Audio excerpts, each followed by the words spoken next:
Okay, hello guys, and welcome back to my channel. Today I'm excited to bring you on a small trip with me to a very nice tennis stadium in Tokyo, which is the Ariake Tennis Park, which was in fact used for the Tokyo Olympics. Tennis has been a very big part of me ever since I was a kid, and I've always made sure to play whenever I can, in spite of the tennis courts being far, far away from my place in Tokyo and having a busy schedule as a software engineer. As an adult living away from home, I think there are so many things that you have to do every day, like work, adult stuff like cleaning your house and doing your laundry, mopping the floor, etc., that you're not really conditioned to do when you're growing up as a kid.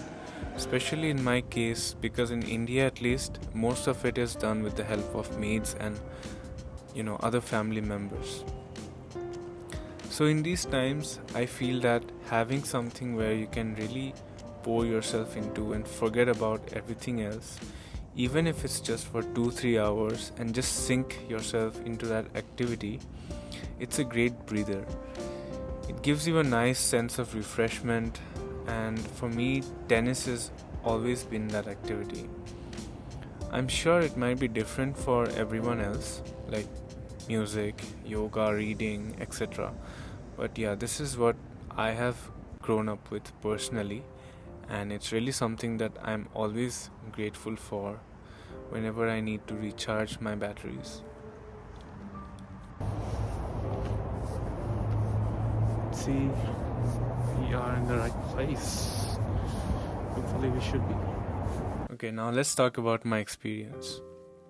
Especially when I look back on when I first came to Tokyo, I of course had my friends around, but as a person with his own unique hobbies and interests, you of course want to, communicate and associate yourself with other people who are having similar hobbies as you.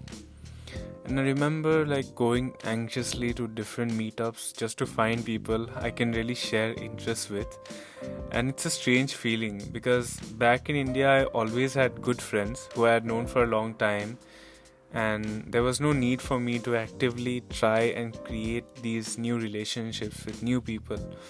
But being in Tokyo, like a huge metropolis of a city where there's a huge mass of people with different tastes, interests, and cultural backgrounds, I was put in a place where I actually needed to go out of my comfort zone and start finding people with similar interests. And I did. So I did go to a lot of different meetups.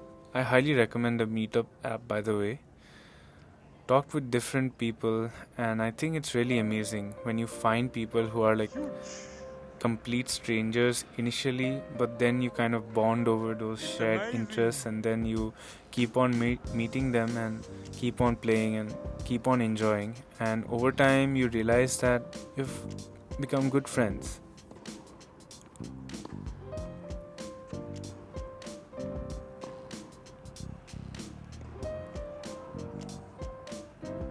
So, yeah, if you ask me, if you're ever just starting life again in a new place and wanting to socialize with other people, I definitely recommend using your hobbies and your shared interests to direct your friendship compass.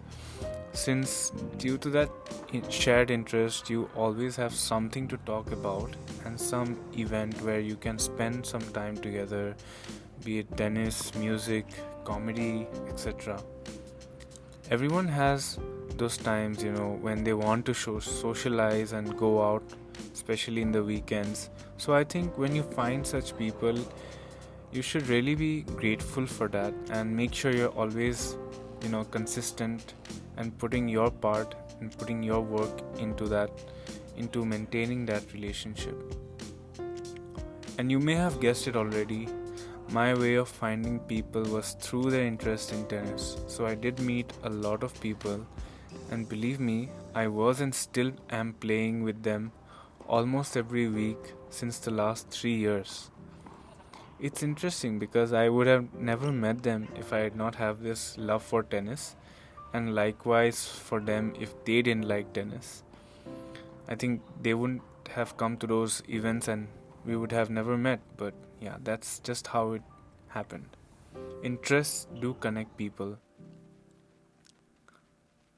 Okay, so about this particular tennis court, I think this is reserved through a draw system, and I will link some useful links down below so that you can check and maybe you can try to reserve if you're living in the Tokyo area. But yeah, thanks to one of my friends, Hokuto-san, who was kind enough to reserve the courts on our behalf. And we just had to come and play and have a good time and call it a day.